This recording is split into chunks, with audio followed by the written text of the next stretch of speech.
Good morning, ladies and gentlemen. Let me ask you a question. What does mediumship, World War II, and the afterlife have in common? Some of you actually might know the answer, but keep that to yourself. And for those of you that don't, then we're going to step back in time. We're going to step back into history and talk about a remarkable individual who was, shall we say, accused of something she didn't do. So, when we come right back, let me introduce you to someone who is very, very important to me in my life, and share the wisdom and the knowledge that I have about this lady. See you when I come back.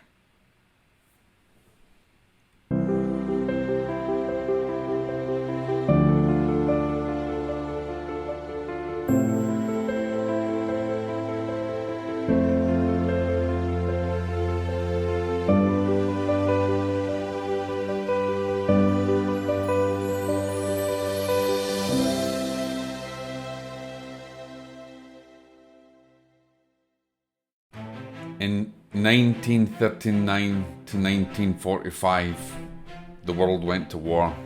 They went to war with a dictator known as Hitler. Many, many people died in that war. Many mothers lost their sons. Many fathers lost their sons. Brothers and sisters were separated. Thousands of people died at the hands of tyranny. So many people had lost so many lives, and those that they left behind suffered greatly. They suffered for not being able to talk to their loved ones again. They suffered from the great loss of everything that they possibly had in life. Spiritually, physically, materially, in every way, shape or form. Families were totally torn apart, and those who survived are still scarred to life to this day. Even many years ago, when I did private sittings for some people who had lost loved ones during the war, it was amazing to feel and see the connections that were made. But during the war, one medium stood tall. One medium did something absolutely amazing. And that medium was known as a full materialization medium. Her name was Helen Duncan.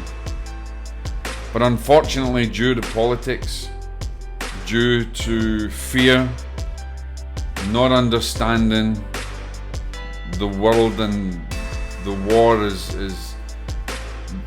as bad as it was, and the loss that was felt, Helen Duncan was convicted and tried as a witch, which she wasn't. She was one of the greatest mediums of our day, and still is. We're going to talk a little bit more about that, a little bit more about Helen and her life. I'm going to introduce you to a remarkable woman, someone that I have a very special bond with. And in actual fact, within our organisation, the ASSMPI and the ISSMPI, we run the Helen Duncan Foundation. We still fight to get her recognised in the annals of history as the remarkable woman that she was, and the terrible act of convicting her under the Witchcraft Act and throwing her in prison, and eventually causing her demise, causing her life to end. She suffered greatly, more than probably any medium of her time, and she was totally innocent. And today I'm going to teach you a little bit about that history, a little bit about Helen Duncan, and let you make your own mind up. about Helen Duncan, the amazing materialization medium during World War II. What I believe happened is after the hood in the barhead was sunk, is that they monitored her activities.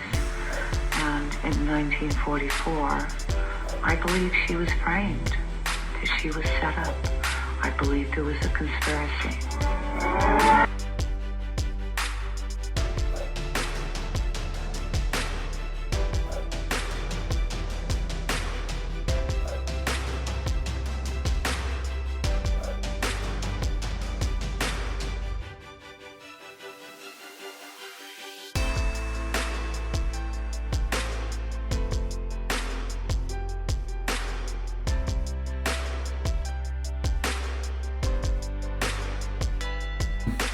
For those of you who don't know me, my name is Jock Brocas. I am the author of Deadly Departed. If you have bought Deadly Departed, then thank you very, very much. If you haven't bought it, then what are you waiting for? Go and buy the book. It has helped many, many people understand the afterlife, and it's helped many developing mediums understand their mediumship a bit better and also understand the dangers of the afterlife. If you haven't been here before, then please subscribe to this channel. And if you are listening to this on the podcast, then welcome. And I hope that you return. Today we are talking about Helen Duncan. Helen Duncan is very, very close to my heart. There are many people claim to channel Helen Duncan, but few actually give very much evidence. I am very close to family members, and we have the Helen Duncan Foundation within our organization, and I want to talk a little bit today about Helen Duncan, because there's many people in America and throughout the world that actually don't know who Helen is. Now, Helen Duncan, as we mentioned in the intro, was a materialization medium, and what that actually means is she was able to materialize spirits from the other side in full red light and also daylight, and in full objective view of people who were there. She produced what's called ectoplasm, which is a substance that is produced from the medium and from many spirit team on the other side. And that ectoplasm then forms into discarnate spirits from the other side. Now, here's the interesting thing. Helen, as I said before, Helen was actually convicted under the Witchcraft Act 1735, I believe. And she was convicted by the British government. And she was convicted for doing her job. She was convicted for being a medium. And in this day and age, there's so many mediums, they're all over the place. Everybody's a medium. But Helen was very, very, very special. There were many other mediums at the time that were, Leslie Flint, who was a direct voice medium, and then we had other mediums of our time as well that were materialization mediums in the modern day, Alec Harris, and then we had, Dee Dee Home, who was a medium as well. And all of these mediums had very, very special gifts, not just on the mental mediumship side, but the physical mediumship, where they were able to generate physical phenomena. But things were different back during the war. When the war started in 1939, it went on for about 6 years. So the war went 1939 to 1945. I don't know exactly the date when it actually finished, but many people lost their loved ones. Many people lost families, as it was said. That war was a terrible, terrible time. So you imagine the amount of grief that was caused during that time. And Helen Duncan is a remarkable medium. Now, there's a lot more to Helen's background, and I would say visit us on helenduncan.org to understand Helen's background and when she was born. She was a Scottish, very close to my heart. She was a Scottish medium from Perthshire, and anybody who knows me knows how my connections in Perthshire are very, very important to me. But she came from a place called Callander.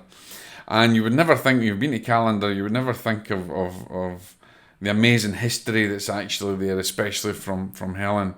Now, During the war, Helen's mediumship, I'm not going to get into Helen's developing her mediumship. Her guide that acted as basically her gatekeeper and everything, and was Uncle Albert. Uncle Albert was seen objectively many times appearing to sitters. But during the war, you can imagine that the amount of people that were losing loved ones was tremendous.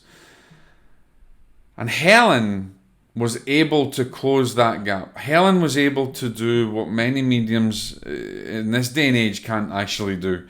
And that is basically materialize loved ones from the other side who would give evidence. And the big thing about the modern day is in physical mediumship, there's very, very few mediums, hardly any, that actually give afterlife evidence. There's a lot of phenomena based there, but there's very, very few, if any, really, that come through with real evidence of loved ones, such as was back in the day of Helen Duncan and other mediums of the time. And many people have many arguments about it, and it could be down to there's so much electromagnetic energy around today from computers and everything else. But I think the reality is that in this modern days, people are lazy, actually, and they don't do what it takes to develop that type of mediumship and that form of mediumship. So Helen was in great demand during the war, and you can imagine she was in demand because in all those sittings and those seances, she was able to bring loved ones through. And people, during the war, seances were it was almost like it was something to do. It's not a lot of TV back in the days. People were tied to radio, and the wartime was an absolutely terrible, terrible time. There was a seance held in 1941 in Portsmouth, and during that seance, a sailor materialised in the seance, and on his sailor's cap he had the name of the ship. It was HMS Barham, and basically HMS Barham had been torpedoed. Now the interesting thing was that there was a woman in the seance as well that said it couldn't be right because she had a loved one on there, and I can't remember the actual right ins and outs of it, but I think that was the basis of it. But the reason was that nobody had been notified, so it hadn't been sunk, and none of the Admiralty had notified anybody or anything like that. So it wasn't the fact that she actually had somebody on there, but it was to do with the notification. And that was the problem. You see, that was the issue, because the government hadn't been notified. And then that's when all the problems started, because of that, the sailor materializing. Helen was remarkable, was a remarkable medium. And no matter what people say, Harry Price, the tester, a parapsychologist tester, said that it was cheesecloth and there was trickery. We don't know the real history of this. There's mediums in this modern day that are forced to try and perform, and so sometimes you have what's called somnambulistic fraud, where they can be maybe even controlled by the other spirit, and they'll try and show up, or they will deliberately try and create some fraudulent phenomena, because they're under a lot of pressure. But Helen Duncan was remarkable. I mean, people saw in red light and lighted conditions full materializations. There's a tremendous accounts in history of Helen Duncan's sittings and of the quality of the information. We have letters within the Helen Duncan Foundation. We have letters, we have certificates, we have so much evidence from back in that historical time that people would basically almost sign an affidavit to what they had witnessed with Helen Duncan. Well, Helen Duncan was deemed a security risk against Her Majesty's government, and so she was arrested, she was tried, and you can imagine what that did to the family, to the point that it actually affects the family today. In 2019, Helen Duncan's trial actually affects the family to this day. The trial was a farce. In terms of the spiritualism community, as is normal, even spiritualist organizations turned against Helen. And it's almost like people just, you look after your own back, you look after your ass, and you don't worry about anybody else's. Well, this poor woman was absolutely going through hell for what she did. She was serving God, she was serving humanity, she was serving a higher purpose, and she was literally crucified for it. Here's the interesting thing. The woman, as I mentioned before, who hadn't been notified. Actually, the woman, I just had to quickly check my facts there. The woman was actually the sailor's mother.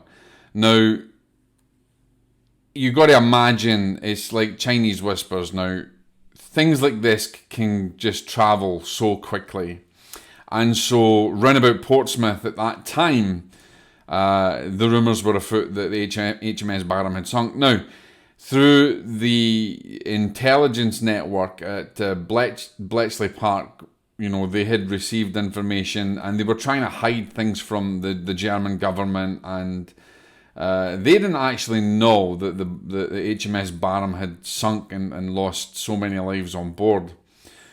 The woman who was the mother, actually contacted the Admiralty, and this is where all the problems and everything started from. Now, let's just go forget about that, because you can actually learn so much from reading the books and looking at many other different things. But what I want to focus on is the skeptical side of things, because in the skeptical side of things, they said that the spirit was wrong, because the spirit, when he materialized his mother, they were saying that the dress of the naval uniform at the time wouldn't have the name on the band. Now, here's the interesting thing. When there's a materialization of a spirit, when a spirit's coming through, they will try to give as much evidence as possible for the sitters that are there. And so they will materialize in any way they can. So it doesn't really matter whether the uniform was intact the way it should have been at that particular time.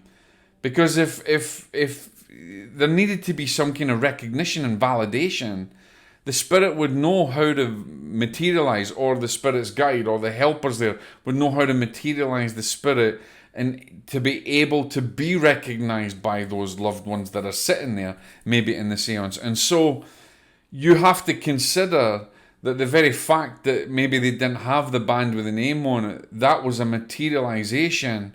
So there would be instant recognition between those in the material plane and those in the spirit world that had just come through.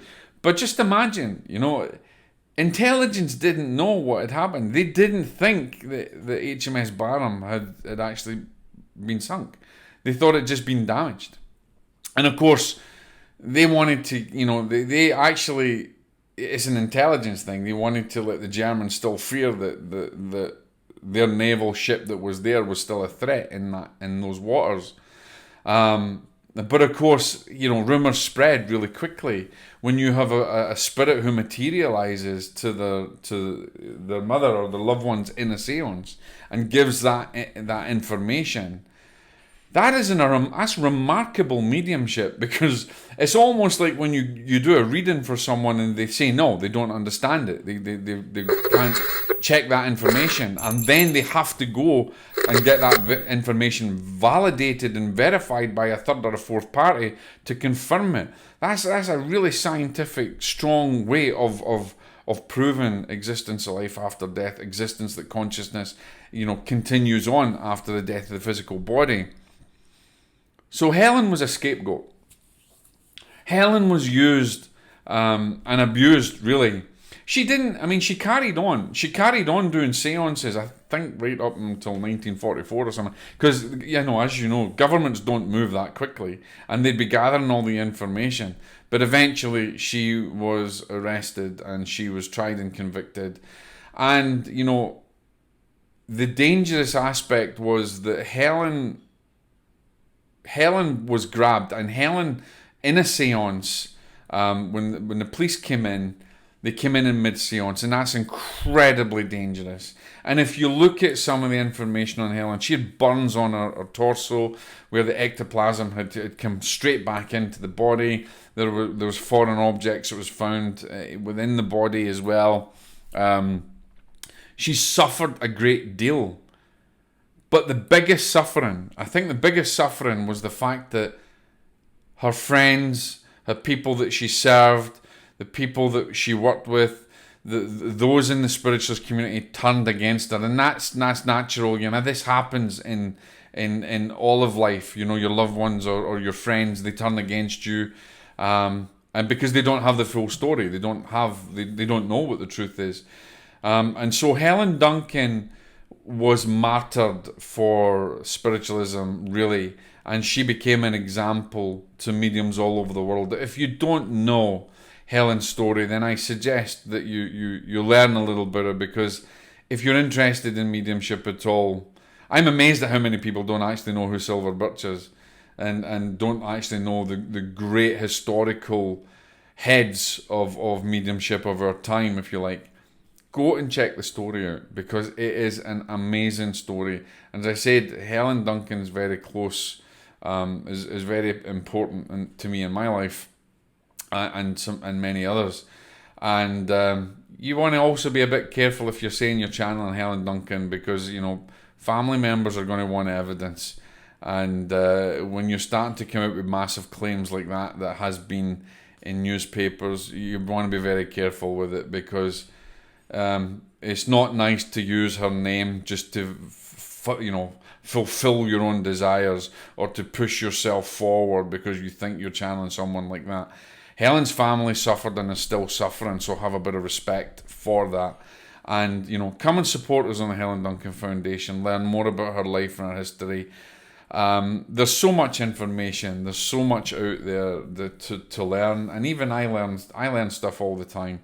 But what an amazing example of mediumship in history.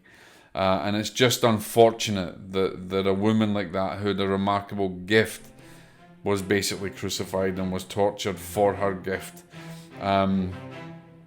It is a crying shame to see what happened when she was bringing through loved ones.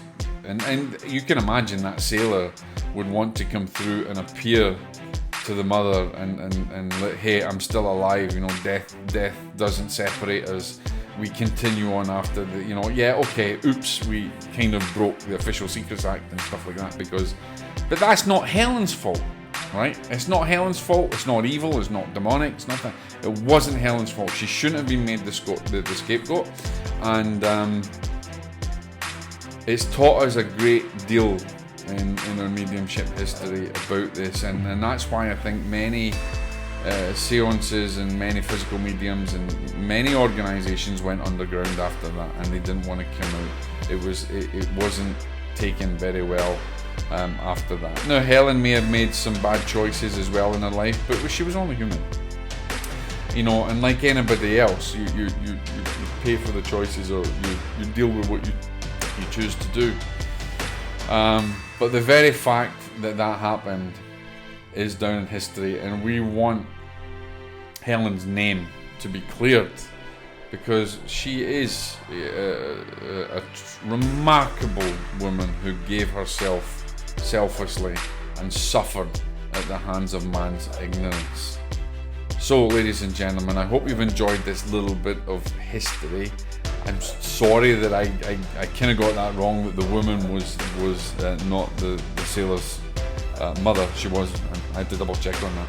But it's a little bit of history for you to understand the passion that we have for Helen Duncan and what she means to us in mediumship and in our organisation.